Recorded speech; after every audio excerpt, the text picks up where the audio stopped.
All right, guys, welcome to day 4 of the 7-day fast start of automatic clients. My name is Alan. We have Robert with us, and What's today up? we are going to talk about the awareness bridge and your profit center, which is your back end, right?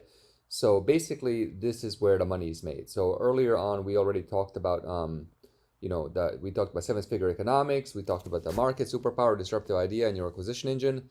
And today we're going to talk about the awareness bridge and your profit center, your back end. Now, today what you're going to learn is how to ascend your customer to a client, right? And so what most people think out there is that they have this notion that it goes like a lead, it's a lead. You have you're getting clients out there, like you're running ads and you're getting clients, right? No, it's like most people out there, they focus on, well, that's what they focus on. They try to go from a lead to client, and they miss this important step where a person becomes a customer, right, to a client. So the big difference is a customer is somebody that just buys something from you, and it's kind of like a disengaged exchange of value, right? Like you create some type of product, something, and then they that's what they buy. Where a client is a more engaged type of relationship, where you have to have like a personal relationship with them, right? And so the thing is, like when you're running front end offers, you're basically acquiring customers, um, and then those customers become leads once again, and then they become clients. So we're going to talk about that in a bit, but the basic idea here is that customers are that's where customers come to front end acquisition. So we already covered that. The thing though about customers is they're still very skeptical um, when they come in, right? So when they come in, they're still very skeptical. So they don't believe you, and most of the time they buy because of a refund period or any of that stuff, And so the model goes is that everybody else out there treats it as like it goes a lead, like a web visitor on Facebook, on YouTube, on Google, or whatever. Then they become a customer. Then somehow they become a client. And that's a faulty process. And let me see, just make sure I have it in my notes. Yeah. And so the way to do it is basically the proper methodology of thinking is that you have a web visitor from, let's say, Facebook or one of these networks, and then you have a customer, through the automatic clients funnel, like we talked about in previous Sunday fast starts in the book. And then once you get that customer, they default to a lead, right? So they go from visitor, customer, lead, and then from lead it goes client. Because remember, we don't have a filtering model, we have a nurturing model, right? And the big difference is in a filtering model, you're just kind of doing a volume play and you're pumping people through, and then what ends up happening is when you do that process, you're kind of leaving a lot of money on the table, right? And so a lot of people aren't ready to buy, become a client today, but they might be ready to become a client tomorrow, next week, next month, etc. And so if you keep just filtering people, you're completely discounting the people that could give you a lot of money in time to come, right? And the other thing is, like when somebody becomes goes from a visitor to a customer, they're still skeptical. They don't believe you. They don't know you. They don't like you. I wouldn't take it that far, but they're kind of not in a head buying space of giving you $5,000 to $10,000, right? So you have to kind of default them to a lead, and then from becoming a lead, you have to kind of nurture them up to becoming a client. And a client is somebody that pays you $5,000 to $10,000 or higher for you to help them, right? So here we have the overview and roadmap.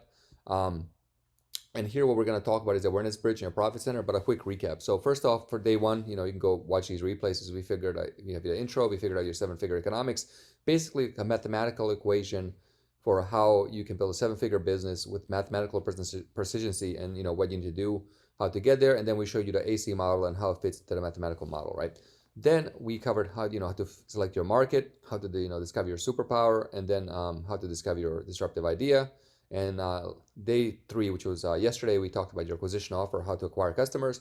And today we're going to talk about how to take those customers and then turn them into high ticket clients, right? So let's get started with that. So first off, you know, I'm gonna kind of like go over this in broad strokes because I think it's been covered in this industry quite a bit. But what is a high ticket product or service, right? What is it? And so it's like everybody out there talks about this thing, which is like, you know, um, create a product, create high ticket stuff, whatever, slap it together and do it. But there really is no framework, out there for doing that. And so basically, like, you got to think about what is the outcome they want, right? When it comes to high ticket product service. So, and typically the high ticket product or service is something in a price range of $3,000 and up, right? So if somebody's paying you monthly, it's like a $1,000 to $3,000 a month for your services, or products or consulting or whatever, or it's like $5,000 to $10,000 starting point, and then it goes into 50 to 100,000, quarter million, what have you, right? Now it depends what what market you're selling to, right? The product, what, sorry guys, I'm kind of like stumbling because I'm like going over slides on my end and trying to keep Robert's screen in front of me at the same time. So it basically depends what market you're selling to, what the market wants, right? And so there's people like, so typically in B2B, when it comes to high ticket sales, you have two types of people, like people that work on the business and people that work in the business. Like, so I'm sure you heard that before, right? And so everybody out there, when they're selling high ticket to B2B, which is typically most of the high ticket sales, they're treating these two buckets as the same. Basically people in the business, people work on the business, right? The big difference is that people that work in the business don't have all that much free time, right? They're going there like say 7, 8 a.m. and they leave 7, 8 p.m. and they're really tired, right? Whereas people that work on the business, they're kind of delegating to other people, so other people can do the work and they have a lot more free time, right? Now the big difference with that is with a done for, like if somebody works in the business, then done for you services would do much better, like digital agencies, anything, and you build a funnel for them, or you run ads for them, or you do sales for them, anything that you do for them, done for you, that works really well for people in the business. Now the people work on the business, done with you is the way to go, right? Because they have a lot of free time, right? So if you go to somebody that works in the business, right, and you kind of have a high ticket product, service, whatever, where you're saying, you know what, we're going to do it with you, right? The main objection is going to be like, they're not going to tell you this because they're unaware of it, but the main objection is going to be like, well, I don't have a lot of time, right? I just don't have the time. I'm working all the time. I'm tired. I have weekends off. And no interest, right, in learning that stuff. Well, they do have an interest. It's just they don't have time, right? Because like, they got to go in their work, they got overhead, they got to pay bills, they got a family at home, they got to, they have the kid, weekends, maybe one weekend off, a lot of stress, right? So it's like not really Well, I much. think a lot of those people, they're the be your own boss type of person, So it might be, the dentist who start up their practice, or a shoemaker or something like that. And so I think while that's true oftentimes, but I often also think that there is no interest in learning about business. They just want to be their own boss, and they never realize that in order to do that, they should learn the business side of things, but there's no interest to do that, Yeah, I could see that for sure. Yeah, I mean, I totally agree with that, and I guess that prevents them from working on the business because the lack of interest in learning, which prevents them from growing. Yeah, you have a very good point there. Yeah, and so the other flip of the coin is the people that work on the business, right? And that's people that like to learn more about business and have leverage and stuff like that. So some examples would be like people that work in the business would be a landscaping company guy who's out there cutting grass with his guys, versus like guy that owns the landscaping companies out there just doing deals, where other people cut the grass and do the work, right? So Right. that's the big thing. And so everybody out there selling high ticket stuff kind of bundles these into the same category, and they treat them the same, or it's like buy this course, do it, yada yada yada, and it's like a brute force method with zero elegance, and typically doesn't work, right? So once you get this down, selling $5,000 to $10,000 products becomes very very easy, right? So next up, we Let me have. just jump into one thing here before we move on as well. And this is something that it took us a while to like articulate this, but if you look at high ticket products and services, and like Alan just pointed out, if you're selling to the shoemaker who's working, 10 hours a day, just fixing shoes and stuff like that, he really doesn't have any interest oftentimes or time, right, to go and learn about Google AdWords or something like that. So if you go and sell to that guy, he's going to want to buy your done for you services. Now, what he's looking for is basically just one thing, which is results. That's all he really cares about, because you're selling him freelance or agency services.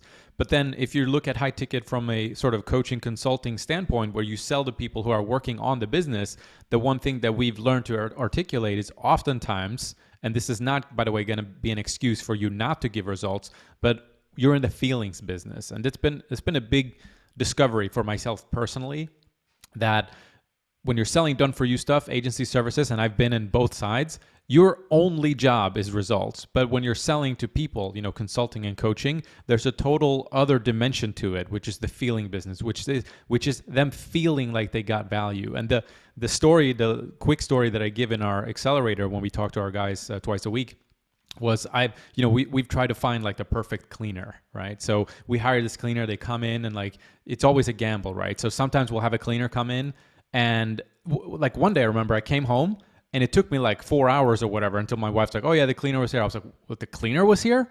I had no idea. Like it looked exactly the same as when I left in the morning. And it was because the cleaner was there, but she did a deep cleaning. You wouldn't tell from, just stepping into the apartment that somebody was here and cleaned. But if you checked all the corners, you looked into the toilet, like you did all these things, you would realize that somebody had cleaned. And then if you, so I didn't love that, right? Like I want to feel like I'm in a clean area. That's what, gets me to feel good. So then we hired other cleaners, and I would come home and be like, oh, it's amazing, she's done a really good job. But then you look into the corners and all that, and it's like the results were not really there. I got the feeling that the results were there, but when I, upon closer inspection, that was not the case. So that's kind of the analogy that I think about, because that helped me as a sort of a logical guy to understand this concept and really how important it is. So, both of those cleaners, you actually need both, right? But one is going to, you're going to be appealing to different people based on results and emotion, or results and feelings. But you really got to think about both and make sure that you cover both if you're in the coaching and consulting space. Mm-hmm. Mm-hmm. They want to feel taken care of. It's very true. Okay, let's continue. Yeah. The next thing here is this 3 buckets, and I know that people get a lot of value out of this. And if you're in the information space, or if you're in the agency space, this is very, very useful. So the idea is effectively is, this is kind of like the journey of a customer, right? So they come in, you have these 3 buckets. You have do-it-yourself products, you have done-with-you products, and then you have done-for-you services. So that would be like an agency, right? An agency that can have these 3 buckets is typically going to do very well. So the reason we educate you on these is because it's going to allow you to look at your business and see like, okay, well, if I look at my business, like let's say you're running a YouTube ads done-for-you service, right? But you're struggling to get clients for your own business. If you look at this, you would quickly identify that if the only thing that I'm offering is done-for-you services, but I'm struggling to get clients for my own business, there's an opportunity to do a do-it-yourself product and or a done-with-you product, and you would easily be able to double that business and put your customer acquisition on autopilot. So DIY, sell them a book or a course, right? It's going to allow you to absorb acquisition costs, get customers in through the door. We've talked about it in day 3 a lot. Done with you, coaching, consulting, that kind of deal. And it's, mid-range to high ticket. It's pretty scalable, but at some point, as you get more and more clients, you either have to, raise your prices to get less clients, or you have to bring in other people. But then that's an issue, because if somebody joins, if part of the reason why they join your consulting program is to get access to you, and then they don't have access to you, then that becomes a bit of a problem. And I just talked about, you're in the feelings business, you just fucked up their feelings, So very important to consider that. But I think this is a good way to look at the model and understand and quickly look at what you have and say, okay, well, I'm trying to grow. I don't have the DIY, or I don't have, the opposite could be true, where you have a book and you have a coaching program, and you could be offering $100,000 done-for-you service, but you don't. But it's like, okay, maybe that's an opportunity. So that's why we put this here on the screen, and I find that people resonate with this concept, and it makes sense to them. But yeah, anything you want to add here, Alan, feel free. No, I think it's great. It's really good. All right. What about the how to get high-ticket clients and the ascension through the awareness bridge? Yeah. So again, all right. So like the model of acquiring clients, the way everybody else kind of approaches is, again, it goes, web visitor, customer, and then magically they're going to skip this huge step and then become a client, right? And this is where everybody screws up, right? And so the thing is that doesn't really happen. And so the way we treat it is, again, it goes web visitor, customer, and that customer becomes a lead, and then that lead becomes a client, right? And then in that lead stage is where we nurture, and we nurture through what's called the awareness bridge, because the biggest thing we realized was turning, low ticket, like $5 customers into high paying clients is, to see how aware they are of the process, or of the problems they have, right? And what the solution is to the problem they have, right? And so this basically creates a bridge between the front end and the high ticket back end. And this is where the solution problem model comes in, that we talked about the other day, right? So they see the solution, and they realize what the problem is. And then what we do is we offer a path to fix that problem, right? And so it's a process to move them along. So you place a bridge in a critical point of consumption in a customer's journey. And so what we mean by that is, like, you have this customer come into your world, right? And they're in your world, and you have different interaction points. You have the Facebook group, you have email, you have retargeting ads, etc., right? And so what most people do is they just hammer them with, like, book a call, book a call, book a call, right? And then when they're on the call, if you guys have done, any of you guys have done this, what ends up happening, if you get an unaware person on a call, you have to spend like 45 minutes explaining what the hell you're selling, and then it's like the 15-minute closing the deal, right? And that's not good, because by the time you're done explaining what you're selling, they're kind of exhausted. You're exhausted. You don't really have energy to put into the close, and then they just fall off, right? And they're like, Yeah. you get a lot of, I'll think about it. So I'll think about it, right? So my closing rate's like 95%. And the reason for that is we build a massive awareness bridge. Like, so they're completely aware of what they, what we do, how it works, and like every step in the process, and they know it's for them, right? And then it's like we do like all the convincing, all the selling, everything is done early on, and then we're very transparent with our price. Like we say, our accelerator starts at 6,500, and that's it. And then it's like we don't hide the price, right? And so when people go through the awareness bridge, and the price is up front, then it's like when we talk to them, it's like we help them implement everything. They're like, okay, cool, this is great, right? Versus like, hiding the price, kind of just book a call. It's a free strategy, it's free this, and then they get on the call, and it's like, well, trying to like wrestle them, wrestle their emotions into a sale. Yeah. And so that's a problem, right? Because you end up wasting a lot of time. So you do get a lot of, call schedules on your calendar, right? You get a lot of those, but then what ends up happening at the same time, they're really unqualified. And so you waste a lot of time. And so if you have salespeople, they don't like it because, you're wasting their time. They're closing like 1 out of, 20 or something like that, instead of 9 out of 10. And the customers aren't happy. The people aren't happy. And it's just like a really shitty thing. And then the people you do sell kind of like, are kind of beat up a little bit. And so they come to the accelerator not really happy. So it isn't a great experience. Getting them results is kind of hard. So, the awareness bridge basically does that. So if you guys want to know the details, just read the book. It's all in the book. And we talk about that in the book. Now, the other big concept we have to talk about, the reason it's really important to have the awareness bridge, is this concept of overhunting the ecosystem, right? Can I do one addition here before we go to the next slide? Yeah. Yeah. So I just wanted to amplify this a bit because this is really, really important. The thing that Alan talked about is if you look at the two paths, the one path is you make a book sale and then you just brute force try to get them on a call, right? So then what happens is exactly what Alan pointed out. You end up on these 45 to like an hour and a half calls, sales calls, and you're having to have those same conversations and you're having to run the awareness bridge effectively on the call. You're having to educate them. You're having to educate them about the problem, the solution, the product.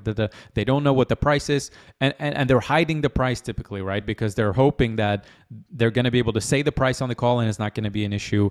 And so it's a unpleasant experience, let's say, for everybody, because there's also a little bit of like intimidation and friction booking a call, especially when they're aware of the sales process, because they know this is what's going to happen.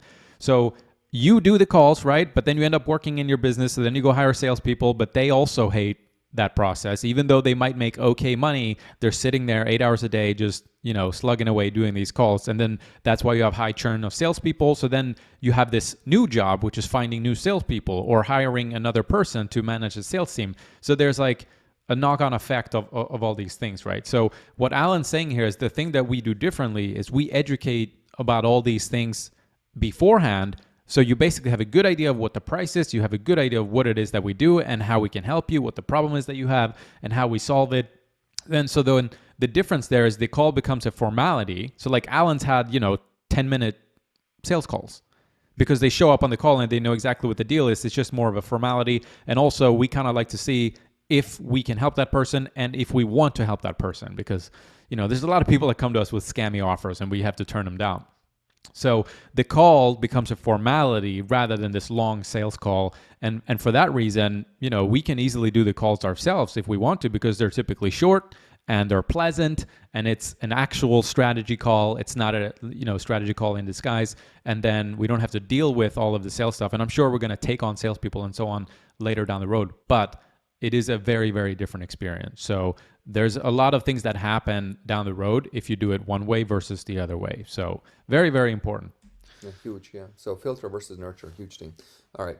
So next up, we're going to talk about overhunting the ecosystem, right? This is really important. And so I think yesterday we talked about how I said, like, any given market can support, a limited amount of, buyers and sellers, right? So typically, when more sellers come in, selling becomes harder and such, and stuff like that. And so like, for example, let's say like you have a McDonald's like on a corner, right? And there's nobody else. And like, so all the traffic goes through, and McDonald's gets, sells all the burgers, right? Because there's no other options. And you have Wendy's opens across the street. Now McDonald's gets half the sales because Wendy people are buying Wendy's, and you have somebody else like, KFC open on the other corner of the intersection. Now it's like, they delude themselves, right? And so even in nature, this is very evident. Like for example, like if there's enough deer in like an area, the wolves, overhunted, and the wolves would die, or it becomes really hard, right? And so right now, what's happening in the coach slash consulting space is like right now there's a massive overhunting of the ecosystem, meaning there's way too many people out there selling high ticket stuff, and that's a problem, right? It's not a problem in the sense of like them being good,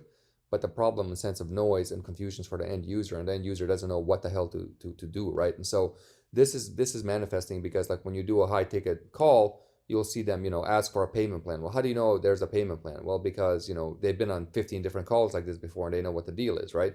And so they're basically become very resistant to booking calls or buying in general, right? And so we call this overhunting of the ecosystem. And when this starts to take place, which is happening right now, you can't really afford to filter leads. You have to nurture them instead, right? And so everybody out there is filtering leads, thinking like there's no overhunting happening. So this was fine, like to filter leads was fine, like maybe 2, 3, 4 years ago, but today it's Yeah. not. You can't really afford to lose leads because every lead counts, and if you don't treat that lead well, somebody else will, and they're gonna get the money, right? So And I remember seeing this in the webinar space too.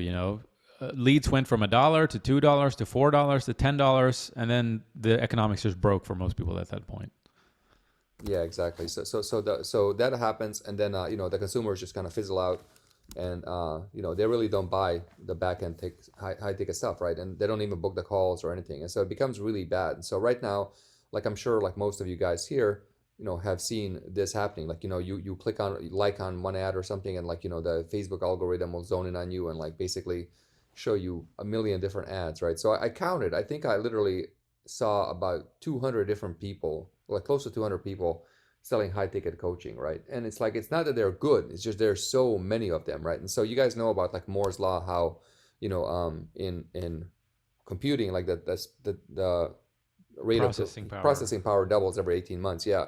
So I came up with the Moron's law, which is kind of like a funny take on it. Basically, the amount of gurus is going to double or triple every year, right? And so this is very true because 2 years ago, like I think a year ago or something, when we were running like a 2-hour agency offer, like it wasn't that many people doing this stuff, and now it's like a lot more people are doing it, and there's a lot more people going to be doing it, a lot more people going to be doing it, right? And so what's going to end up happening is, you can you have to focus on nurturing leads instead of filtering, and then what's going to happen as a final outcome of this market when all the economics are matured and stuff, is that those that compete on just simply leads will win, right? And so we're not there yet, but that will happen. But basically, if you start nurturing now, you're going to be positioned to do very well to do that. So next up, let's switch to talking about how to do that and how to architect your backend so that people willingly give you money, right? And so let me see. So this is a big concept. This is a really big concept, like philosophically speaking, how to approach your business, right? Most marketers out there, the way they run their business is, they get into this marketing stuff and they're like, I can make money on the internet, right? And they're like, oh, great, and then they're like, okay, well, how do you do it? Well, you got to, do this. And so all their training and everything, their philosophy from marketing comes from the fact like, let's push emotional buttons, and, let's hold back, and let's do all these things so we can kind of mentally manipulate people into giving us money, right? And that's fine, that works, but then what ends up happening is like you have to rebuild your business all the time, and that sucks. And I know because I've done that for many years, right? And it doesn't really work long term, right? So you can't really force people to give you money. Like they have to willingly give you money. And when they willingly give you money, you have two things. Like, so you have one part is like basically, you meet their needs and wants, and then you fulfill their needs and wants, right? And so what I mean by that is like marketers out there, they meet the needs. So their marketing meets the end user in the ecosystem of Facebook or YouTube. And it's like, here's the needs and wants. Give me some money and I'll kind of meet those needs and wants, right? So they give you money, they buy your products or services. And then after they become a lead again, like we talked about a second ago, you have to fulfill those needs and wants. And once you fulfill those needs and wants, be it like what Robert talked about, making them feel a certain way or actually getting them result. And a lot of that is on them, right? A lot of that is on them, like as far as like getting them a result. And so a lot of people out there, if you help them out and they feel like they got value out of it, That can come from like how you interacted with them, how much you helped them, how much you took care of them, etc., right? How they felt, or if they actually did that work and they got value out of it, or it can be a combination of both. But ultimately, it's on them. But you're fulfilling the need, right? You're not just meeting the need, and that's a big difference. And so in the movie Django Unchained, there's this scene where who was it? Like the Leo. yeah, Leonardo DiCaprio talks to the dentist. I can't remember his name, right? And they have this thing, right? And Leonardo DiCaprio says to the dentist, he says, I didn't come to you to sell this. You came to me to buy this. So and so when you have that, like when people come to you to buy it instead of you going to them to sell it, you have the upper hand, right? And basically, it says like you need my help more than I need your money, right? It gives you positioning and also gives you price elasticity, which makes a sale a lot easier, right? And so the thing is like they will give you money for your knowledge services, right? If they're fully aware how you can help them to get the outcome. And so that's the point of the architecting the awareness bridge, because unless unless they know that, unless they're fully aware of your capabilities that you can help them, they won't talk to you, right? They only want to talk to people that can help them. Otherwise, it's a waste of time, right? Otherwise, they wouldn't book it. So the more you can increase that, the higher probabilities are for them booking calls with you and then, closing the calls, right? And so an opposite of this would be, for example, a blind fat loss offer where they really know what the mechanism they're buying. Like, so you see these offers out there where, they tell you they show you the outcome, right? But then they tell you what it's not. And only for you to figure out what it is, you have to buy it, right? That's the opposite thing. So we do the opposite thing where we tell them exactly what it is, how it works and everything, educate the customer all the way. And then like they see that we have the knowledge and capabilities to help them out and they're fully aware of it. And the only thing is like, do I want to do it or not? How fast do I want to get the results? And then we help them implement, right? So how do you do that, right? How do you do it? Robert, do you want to tell us how to do it, or do you want me to tell them how to do it? Well, we kind of covered it a little bit, but effectively it's going to come down to the awareness bridge. And I'm sure Alan has more details to kind of fill in here. But like you said before, and this was a lesson for us, when we did the 2-hour agency, because I'll admit we kind of treated a book buyer as somebody who was ready to buy our high ticket program. But we quickly realized that that's not the case. And that's why we came up with this, visitor, customer, lead, or visitor, lead, customer, lead, client, you could say. And so what that does more than anything, I think, is, and this is on the next slide, but what it does is it's a fundamentally different approach to the person, because just because they bought your book, we used to treat it as a layup. We were like, okay, well, they bought our book. That means they're interested. That means they want to join our high ticket program. That means we could just send them an email, book a call, and boom, it's a done deal. But so when you look at it like that, then you don't go through the sales process. And when you look at them as a lead, then you realize that, okay, it doesn't really matter that they bought a book from us. They're still a lead, and we still need to go through the proper sales process, which includes showing them, results, and showing them that we can help them, and showing them that we understand what their problem is and that we actually have the solution to that. So, but yeah, what about the awareness bridge, Alan? So, to get a little bit practical here, like how would you teach these people? How do they map that out and kind of like, Yeah. create it? Yeah. So the way you do it is you just look at your interaction points like on your timeline, right? So for example, like let's say somebody views your ad, they come on your page to give you an email, right? So now you have a chance to communicate with them through email, right? And so that's one point of communication, right? They join your Facebook group, that's another point of communication. Like if you put them in a retargeting campaign, on Facebook, that's another point of communication. If you put them in a retargeting campaign on Google, on YouTube or Google, that's another point of communication, right? And what you want to do is you want to basically assist them into consuming your content, ideas, and knowledge, right? That's what you want to do. You want to focus all your energy on that, right? And then when you do that, you also want to kind of season that with the ability, or like foreshadow it with the ability to work with you, right? But it's like about 75% to 90% just value and content, and then very little like pitching, like very, very little overt pitching. It's very covert pitching. You kind of make it an afterthought, right? And what that does is basically, does a lot for your positioning as far as your emails go. They start seeing you as an expert, as an authority. They know what you're doing, and they also start responding to you because you're offering them value, right? So typically, like if you have, we talk about in the book, like, level of customers 1, 2, 3, right? You want to basically create all your content and everything for level 3 customers, right? Because those are people that buy high ticket stuff. If you architect your stuff for level 1 or 2 customers, level 3 customers will completely ignore it. They're not going to respond to it, right? But if you architect everything for level 3 customers, then level 2 customers will respond to it, and level 1s won't, because level 1s are kind of like useless in this regard, because they're not going to buy your high ticket stuff. And if they do buy your high ticket stuff, they're not going to be enjoyable to work with, because they're level 1 for a reason, right? And so what you want to do is basically create what we do, like to call value bombs, and we try to come up with a cooler name, but we really couldn't come up with a cooler name, so that's stuck Working around. title. Yeah, working title. Yeah, so it's like basic idea is like, you want to take your knowledge, like your best knowledge, right? Truly best knowledge, like all the tips, secrets, whatever, and you want to package it up into articles, posts, videos, emails, and just give it away, right? Give it away. And so the entire goal is for them to walk away with some like hidden knowledge, some secret knowledge that you have that nobody else has, and basically like you become source of that knowledge and expertise and stuff like that, right? And like you become this wizard, right? Because you're running this offer and you have all these secrets, and it's like it works, and now you're kind of letting him in on behind the scenes. It's almost like a Wizard of Oz, you're looking at them, you're letting them glimpse at behind the machinery of how everything works. And what that does is that creates a lot of intrigue, trust, likability, and all these things, right? You're basically helping somebody out. And then after you map that out, you teach these big ideas and the big topics, and you kind of like, so sort of like what we're doing right now, like 7-day fast start series is basically part of the awareness bridge, right?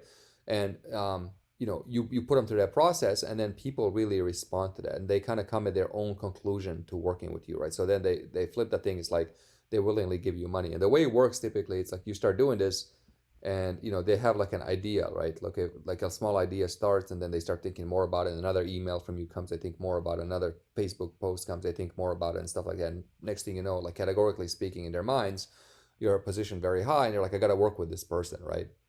And I'm like, so if you compare that to the regular traditional filtering model of book a call, talk to people, it's like, saw this guy, he was cool, whatever. And then next thing you know, I'm on the phone with his team, and his team is like mentally pressuring me to buy, because the sales guy here has 10-20% commission stake on me, and I know that's a commission thing, and it's like I'm really not sure about the outcome, and I have a lot of other options, and all these other people want to sell me high ticket stuff too, right?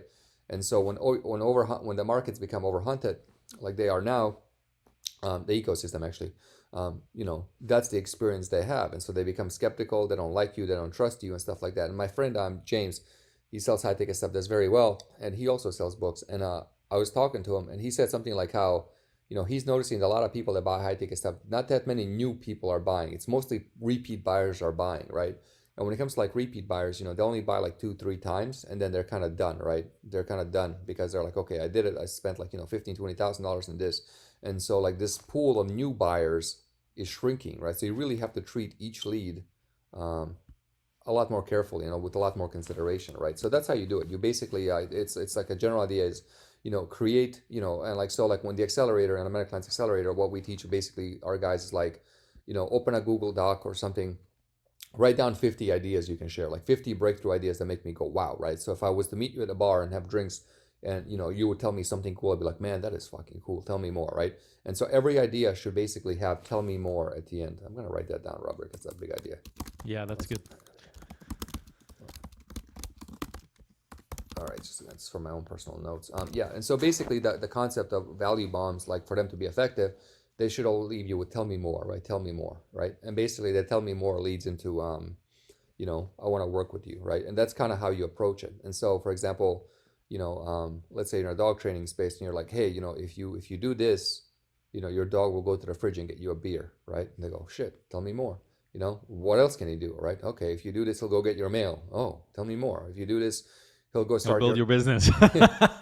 yeah, he'll do coaching calls for you and shit. Yeah, but it's like, yeah, so it's like, he'll cook for you, and it's like, shit, tell me more, right? That's very intriguing. Like, see how that works? And so it's like, the whole concept of value bombs is based on a tell me more, right? Tell me more, right? And like that's what you want to architect, the whole tell me more model, right? And so when you do that, people like you, they respect you, they feel valuable, they feel like you're a friend, they feel that you care about them, and all this stuff, and it's like you're really in the feelings business, right? We talked about earlier, customer client acquisition business, which is true, but also it's all about like feelings, right? And so you can see this manifest everywhere, like, certain gurus are hated and certain gurus aren't hated. What's really interesting that I'm seeing this pattern, I wrote this thing the other day on positioning, right? And how I saw this pattern about how people like name their offers. So I'm just gonna go off tangent a little bit here, right? And like they use these weird cryptic names, like like G7534 code red method, right? And what ends up happening, what I found that is like, because of the complexity of the name, they have to exert a lot of energy in order to explain what that is, right? and that screws up positioning, right? And the reason that screws up positioning is because they have to be out there in ads all the time trying to explain what the hell their method is, because it's a mysterious secret method, but they can't really tell you what the method is because it's supposed to be mysterious, right? So it creates this fucked up dynamic where it's like, I want to tell you what it is, but I can't tell you because I want your money, right? And so they kind of have to run a lot of ads, and they oversaturate the market with ads, right? And so what ends up happening is, like, when you oversaturate the market with your ads, people turn a blind eye, right? That's why offers kind of, that's why offers stop performing and kind of have this like decline. They get this peak phase and then they have this decline phase, right?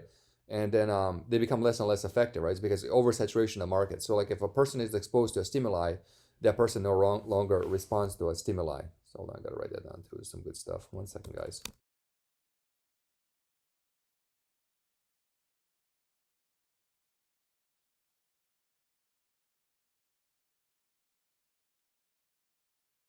Yeah, so if a person is overexposed to stimuli, he no longer is responsive to stimuli, right? So like I see a lot of these ads out there running, and I'm like, I've seen this guy trying to explain what this mysterious method is like 40 fucking times. Like I don't want to see it again, right? And then what I started paying attention to, it's like, well, why do I feel like this, right? And then I realized that people exert way too much energy in positioning, right? And then they're oversaturating me with their advertising. And when they're oversaturating me with their advertising, what that means is they're oversaturating me by asking me to give them money, right? They're not oversaturating me with value. You don't really get tired of people offering you value. Like I follow a bunch of YouTube creators, right? And it's like they offer me a lot of value. I don't really get tired of it. Like there's this guy abroad in Japan. I watched this guy in Japan, right? Because when COVID hits, I want to go to Japan for a while. And I watch his videos. I love this guy. He's great, right? I never get tired of him, and like he doesn't oversaturate. But there's a lot of these gurus out there running ads. I'm like, man, just fuck off. Like I've seen your ad like 5 times. I understand it's a business. I understand you want to make money, but it's like, offer me something else other than this ad. Like, give me some value, show me something, give me a takeaway, for fuck's sake. It's like, and so they oversaturate me with ads, and then I not only become it, like it takes me from being like positive lead to like a neutral lead to like a negative lead, right? Meaning like I gotta write that down. Maybe there's some breakthroughs. So positive lead.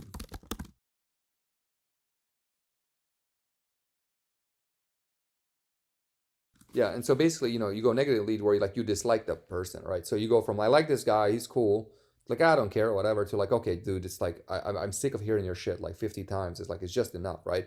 And that's when people get really nasty in the comments and stuff. So you'll see some of these guys running these ads where they explain it, and it's like no comments, right? It's really weird because they have to reboot the ad, hide the comments, and all that stuff, right? And so that's how that manifests, right? But it's like if you do that, you capture the customer lead, whatever, and you continue to offer value, it's really good. So like one person that's like a master at this is Frank Kern. Like the Frank Kern, will come on, and he comes in waves. He doesn't like oversaturate the market all the time. Like he'll come for like a month or two, be really strong, do something cool, offer a lot of value, like teach people whatever, make a bunch of money, and then he'll disappear for 2 to 3 months, and he'll come back again and again, right? And so that keeps the stimuli effective. But if you have an overstimuli, it doesn't work. It's like coffee, right? So like I have an overstimuli of coffee, so like I have to drink a shit ton of caffeine to feel anything, right? I'm sure most of you've been there, right? And same thing with like anything. It's like if you eat too much sweets, like you really don't taste the sweets anymore. It's like your body's overstimulated from it, So you need to kind of have that wave factor. And so the way you compensate the wave factor is like you basically run ads, you capture them, then you do this value bomb process to build the awareness bridge, and then basically that keeps people from being mentally exhausted. So you don't have this like a negative, positive, neutral, negative spectrum happening in your leads, and you get a lot higher response, and this is why Frank Kern has been around since forever, and it has this, omnipresence about him, and he's really good. Whereas, a lot of guys, will try to brute force market, which is just like, I got this secret, and it's like, okay. And then you click on the ad and it's like, book a call. It's like, oh, fuck, I don't want to talk to you to fucking tell me the secret, right? So like, they're just losing a lot of money, losing a lot of leads and stuff.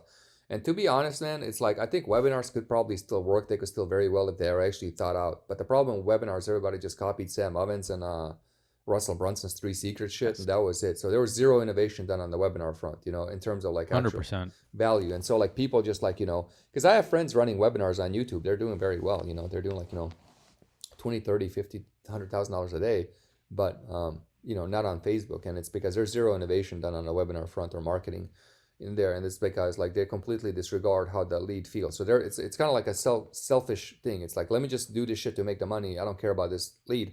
And I think the biggest problem with that comes from the fact that they don't look at these people at the other end like human beings. Like they look at them as like some weird artificial, ATM where it's just money comes out of them, right? It's like just push their fucking buttons in this ATM, and once you hit the code, right, money will come out. They don't like, no, these are fucking human beings.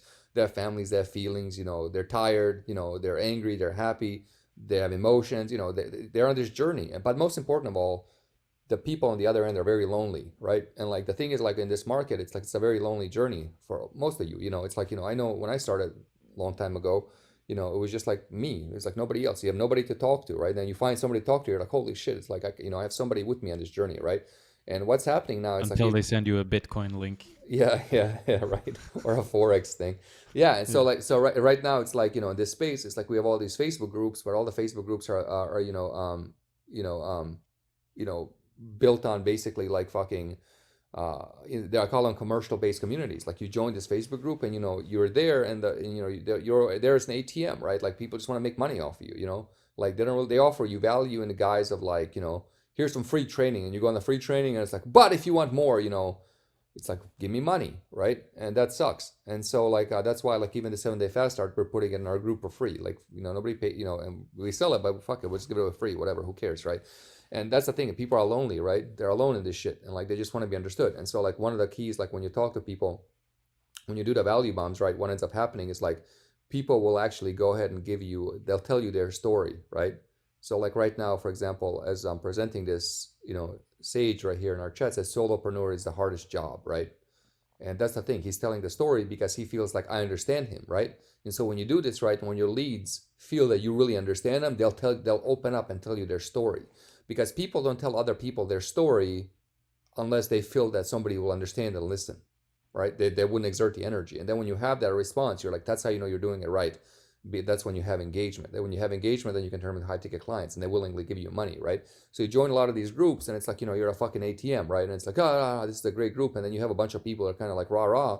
But then like, again, you feel alone, like, because it's like the people there you're amongst a group of strangers, right? And there's no care, there's no emotion, nothing. It's this cold thing, and you're just participating because there's nothing else. It's like you're eating the food like that you can eat because you never had anything better. Like, you eat McDonald's because you never had like a, 5-star restaurant steak or something like that, so you never had any better. And that's the whole community. That's how it was trained, because, everybody follows everybody else. So like you see one guy running a group or doing it, and they're like, oh, he's making money, I'm just gonna copy him, because fuck thinking, right? And then they just copy each other and shit. But in the carbon copy, how in a carbon copy you lose the quality of the copy, right? It becomes kind of like you lose the effectiveness of it. And then what ends up happening is like, you lose the effectiveness of marketing. So that's what happens. So basically that's how you do it. And without spending too much time on that, let's talk about how a sales process is. A sales process has steps to take place. Do you want to do this one, Robert? Sure. Well, I kind of touched on it before, but if you do treat, the way that we talked about before, if you do look at your book buyer as somebody who's a layup, then you're not going to go through the proper sales process. And there's obviously components to the sales process, and a lot of this comes down to the awareness bridge that we've kind of talked about. And one of the things that, as Alan and I discussed this sort of presentation, is this idea that there's precursory events to all of these things, So the way that we kind of wrote this down was, you want them to buy your high ticket, right? And maybe they want to buy your high ticket, but before that, they have to know that they want to schedule a call with you, and before that, they have to know that it's worth their time, and before that, they have to know. Or in our case, the way that our funnel is set up, they have to buy our product, or they have to opt in, to become a lead in some way. And before that, they have to see our ad. And before that, they have to be on Facebook or be on YouTube or wherever you're hosting your stuff. And so that's, there's precursory events to all of these things. And the same goes for closing somebody who is a high ticket buyer. So just because they buy your book doesn't mean that they're a layup, and it doesn't mean that they're ready to buy. It still means that you have to go through the process. And like, we're very transparent. So like, you guys are going through this process right now. You're here right now watching this video. This is part of our process. Unfortunately, it doesn't mean all of you guys are going to buy our high ticket programs, but there's a couple of people that have been watching these, and now they're starting to think about what we do and how we can help them, and then they kind of see how that fits into it. And eventually some of those people, maybe you, end up booking a call with us and joining our program, And so there is that process to it, but if you just skip that and think that you can just brute force your way to that, then you kind of can, right? But it's a lot more work and it's not sustainable in the same way. And you become one of these like, one-hit wonders, and you're never going to be one of those people who sticks around and has clients that are what we, without coming off crass, like we refer to as renewable financial resources, just meaning that we pay to acquire the customer once, but then because we're so helpful that they actually want to come back and pay us again and again and again. And we've already had that. We just launched our offer at the time of this recording. It was, only a couple of months ago. But even before that, we had our accelerator running for a bit more than a year, I believe. And we've just been helping people out in the background. And so they joined us, and there was a set amount of time that they paid for, because it is still a coaching relationship. So they paid for the help. We helped them, but then because of all the value that they got, they actually came back and paid a second time and joined the same program again. Because the value is not static. It's not a course that they joined and they watched and then they were left on their own devices. It was like a call that we did twice a week where we're sharing ideas like we're sharing with you guys now, that we're sharing that are constantly, new ideas that are constantly coming up. And I was thinking about this today, actually, and just because I was talking to another friend who actually also paid to join the accelerator, because he's been kind of, he has a successful business and he kind of detached himself a little bit from the online entrepreneurial community. And so he's not in this cycle of being around people that are doing better than him, having conversations with them, seeing what problems they're having and what solutions they come up with, what's working, what's not working. Whereas me and Alan, we're down on the ground, doing the work, and we're talking every single day. And Alan has a bunch of really high-level guys doing multiple millions a year, and just having conversations with them, new ideas, new discoveries, and so on. And so we're constantly evolving, right? And so the product is evolving too. And so when you guys do your own programs, that's how you get somebody to pay you not just once, but actually come back and pay again, because the value is not static. It's not a one-hit thing and then they're gone. And so, that's kind of on the delivery side of things a little bit, but because we do talk about, it's not, we do say that, it is the customer and client acquisition game first, but then it's about being able to get them to come back and buy from you again. And you can see a lot of those businesses that basically pay to acquire the customer once, but then because of the product or because of the service is so good that they come back. Those are the businesses that stick around effectively until somebody else comes in with a better offer, or there's a transition period where, the DVD rental store is just, there's no need for it anymore. There's no demand for it because Netflix. So yeah, but anything to add, Alan, on the sales process? We're going to talk about macro and micro transactions, which is a huge idea next. Yep. No, let's keep going. Let's keep it rolling. All right. So why don't you teach them about this? Because this is really, really important. And again, I'm a super logical guy. Alan can be very abstract sometimes. And sometimes when we talk about stuff, I don't necessarily, it doesn't click right away. And then eventually we talk about it some more. Maybe we see an example or something, and then I'll see it from the logical man's way. And I really felt that when I understood this, that it was like, oh, this is really a cool idea that's not just cool, but super useful. So Alan, talk to us about micro and macro transactions. Yeah, so the whole concept that I talked about earlier, where it goes, visitor, customer, client, is based on macro transactions. Macro transactions are basically when people give you money, like the big deal, right? That's the macro is big, right? Micro is small, right? And so macro transactions are like basically that, right? So people just go pop, pop, pop, pop. They give you money. If they don't give you money, they're no good, right? But before a macro transactions takes place, a whole bunch of micro transactions take place. And micro transactions, are basically like, ideas, time, energy, etc., right? And macro is money and trust, right? And so micro has to come way before the money, right? And so the model that everybody has out there is like, you have this macro transactions that take place, which is like financial transactions, like, so if you want to basically take, go from step 1 to step 2 to step 3, step 4, step 5, you have to kind of pay for every step, right? But it's like value comes before money, right? Like, so in nature, like, you have to plant the seeds and then you have a harvest, right? Like animals grow and then you can eat them or whatever, right? It's never like, you go into nature and it's like, here's something and just give me an apple. There's a process, right? And so like same thing with humans, like there's this micro transactions have to take place, right? And so typically micro transactions are like like this, all these ideas, even this in itself is a microtransaction because I'm showing this to you, right? So it adds a lot of value to you, right? So it's like, Yeah, you're giving us your time and your attention right now. right, exactly. So it's like exactly. So it's like we give a lot of microtransactions, and when you build up enough of those microtransactions, the macrotransactions take care of themselves, right? So that's the basic idea. And so like that's why the value bombs are what they are, because the microtransactions, you build those up and you build those enough, and then basically you have the macro transactions, which is money. So microtransactions are like ideas, helping people, organizing people, facilitating, getting them help, anything that can basically help them out without money, like anything that doesn't involve a dollar, right? Those are microtransactions. And then a macro transactions is like the macro, the big money, then they buy your stuff and give you money. So that's kind of the best way to do it, look at it. Yeah, and I think when you hear the word transaction, we all see the exchange of dollars, right? I mean, that's the mental image that comes up, and that's why the logical brain, which again is me, that's why I needed to kind of have this explained until I was like, okay, this makes sense. And so when we, in our accelerator, we teach our guys and girls to have to have transactions in their membership area. But we're not talking about exchanging money. We're talking about people watching your 7-day fast start, or people watching, reading the book that they bought. Those are transactions that lead up to a financial transaction. And I think one place where this is evident is when you do see YouTubers who are crushing it, which it is rare if you look at the stats. I know people get blinded by it, and I just saw a stat that the number one thing that kids want to be is a YouTuber.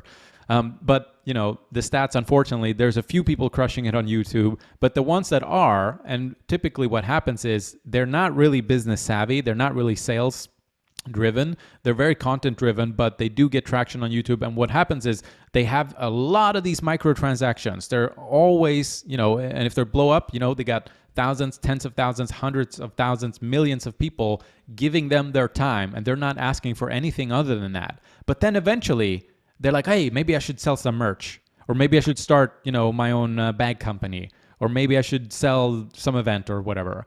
And when they do, they clean up because they've just been having a lot of these microtransactions. So these people are like dying to give them money. But because they're not there for the financial transaction in the first place, and they're not business savvy, and they don't realize that, they do have a good opportunity to sell, they just do the right thing for a very long time, which is just having all these microtransactions. Eventually they sell something, and they often do very, very, very well. So it's a big concept. Yep. Okay. Now, what's next? In order to sell high ticket, you need awareness.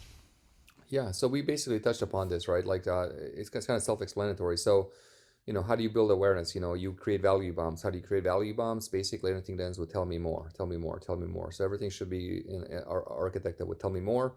And you basically value bombs create microtransactions. So if you do enough of those, people start to like you, respect you, pay attention to you, everything. And so basically you have the right stimuli. So you don't have the wrong stimuli, you have the right stimuli. So I'm gonna write that down again. Just idea after idea today. Yeah, having a lot of breakthroughs, slept good. Yeah, so like what Alan's doing right now is he has these new ideas, right? Because this is what we do all the time. And then he writes them down, and I write them down, and then we talk about them in our accelerator with our people. That's like one of the main things that people like. Yeah, exactly. All right. So basically that's it. So that's kind of like you build the awareness, and the awareness bridge is just basically like a bunch of dots on a timeline that you connect, with your end customers and users, and do it. And like so, typically the way you do that also is like one thing that's missed out is the solution problem model. So you have to look at the solution that they have, where they are, and then present them with new solutions and new problems that arise out of that, right? So a lot of times, a lot of people out there will go present like solutions to things that have already been solved, right? So for example, let's say I see this happening a lot in like copywriting groups, right? A lot of these young and coming copywriters, they'll start to give tips that already are kind of like I already know that, right? And so like if somebody knows all that, then it's like it's not that effective on level 3 customers. So you kind of have to show them things that they don't know, like what I call exotic knowledge, and then that really moves. And so the next step is the demo model of the breakthrough sessions, right? So breakthrough sessions. Can you go to the next slide, Robert? Yep. Yeah. So breakthrough sessions basically are based on this thing where it's like you go out there and you ask them. You have this thing, and it's like you ask them how much money they have, how much savings they have, how much credit they have. You ask them all these stupid personal things, and most of the time people lie. And it's funny because they lie in opposite directions, right? So if somebody has a lot of money, they're going to say they don't have a lot of money. But if somebody doesn't have Because a lot then they think they'll get the rich guy pricing right on the right. call. Yeah. And then it's like the guys that don't have money say they'll have a lot of money. So it's kind of useless. And it's also very bad, like, it leaves a really bad taste in a person's mouth. It's like, really? It's like, you're asking me all this shit, right? And then when you talk to that person, he's like, well, I see you have this money. I'm like, I'm going to sell it to you, right? So what we do is we just have a demo, right? Like, we just basically demonstrate everything they're going to get and how it's going to work, right? And how everything works. And then basically that's it. And, just demonstrate, like, here's how the model works. Here's how everything is. And then, we talk about this in the accelerator, and, we get to the question of how much. And then when they just ask how much, you just close them, right? And basically that's it. And so it's like, you want to basically have like a demo of a breakthrough session. You don't want to have like a, this weird abstract thing where it's like, What do they call it? Strategy session. Yeah, strategy. So we call it a breakthrough session. You call it a strategy session, whatever. It's just like, everybody knows what the deal is these days. So it's like, you don't want to kind of be like too clever with it. You just want to get to the point. But like, here's what I do. Here's how it works. Here's how I can help you. Yeah. And if you want it, we kind of borrowed this from the SaaS space, because they typically, SaaS companies, they have a need, right? And then when it comes down to the sale, it's not about pushing emotional buttons. It's about, what does the software do? Does it do what I need it to do? Right. And so that's kind of what we do too, right? We go through the process. So the need is either there or it's not. And then if you're interested, then it's a demo of how we're going to help. Exactly. Yeah. So that's how you do that. And then next up is they want a transformational experience. So Robert, you tackle this one. Sure. So I briefly mentioned this earlier before, but it's a big thing. And so this typically is going to apply to coaching and consulting companies or offers. It's going to be useful in any type of offer, but like I pointed out before, a done-for-you agency who's providing services, they still should go out of their way to make sure that they feel good about it and so on. But there will be more of a focus on results than feelings. And so when we talk about transformational experiences, it's about these people coming into your programs, whether it is coaching or consulting or even other things, but mainly those, is they're not coming there for a course, right? Or they're not coming there for, the Facebook group, right? What they do come for is a change. They do want to have some type of transformation. They have this A-B scenario in their head, right? Here's where I am right now. Here's where I want to be. I want something to change. I want something new. I want hope. I want, to combat this loneliness. I want to be around other people that are like-minded, that are on the same journey, that are willing to share. And so that's why it's important to take this into consideration. And again, so I'm a very logical guy. So we all look at the world through our own lens, right? So this is why this took me a little bit of time to understand, but because again, super logical. So whenever I bought courses and stuff in the end, I was only looking for, give me the 7 things I got to do, and then I'll be on my way. I don't need the challenge. I don't need the quiz. I don't need hey, go check out these 5 websites and tell me what you liked about them. But a lot of people do love that. And in fact, that's almost more important to them than doing the work to get the result. So again, this is not an excuse at all to mail it in as far as getting people results. That's very important. And that's actually in many ways going to drive word of mouth and stuff like that. But in many ways, a lot of people, what we see is we had people that came to us that never actually did any of the work, but they showed up to all the calls or showed up to some of the calls, absorbed ideas, and we helped them change their life in maybe a less, in maybe a more abstract way, like less logical on paper. Like I took these 7 things and I implemented them in my business and here's the result I got, which is how I would approach it. But they got other value out of it. Their lives transformed, new ideas, new ways of looking at their business, and so on and so forth. So it's very important to be cognizant of that. That's what a lot of people show up for. And I gave you guys the 2 different cleaners as an example, and it sort of comes down to that. So you want to make sure that you have both of those things going for you. You want people to come in, have that transformational experience on a feelings level, but also have the goods that they need to actually do the work and get the result that they came for that's on paper. Because typically you can't sell the transformational experience, right? Like you typically have to sell Well, you can, I guess, but a lot of times it's about, hey, you're coming in here to grow your business, right? But a lot of times what they derive out of it is actually not that, but something else. So Yeah, it's a great point. All right, guys. So this actually we hit an hour exactly, which is very good. Like typically we're getting better. we're getting a lot better. So Robert, why don't you do the honors of having the recap? Sure. Yes, let's do it. Okay, so where did we start? High ticket product and service. I mean, we all get it, but I think the big thing here is this concept of people who work in the business are typically going to be more interested in buying done for you stuff, and people who work on the business are more going to be interested in done with you coaching, consulting, and actually learn. So they're coming for an outcome. Keep in mind the whole feelings and results thing. You really got to have both. So the cleaners example.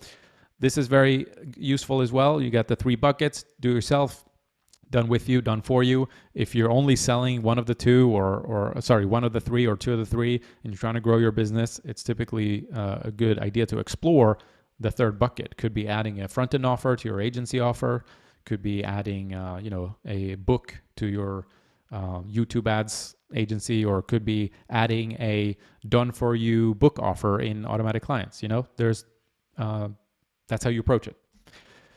How to get high ticket clients? Again, it's about ascension, and the way that the ascension happens is by treating them as a lead.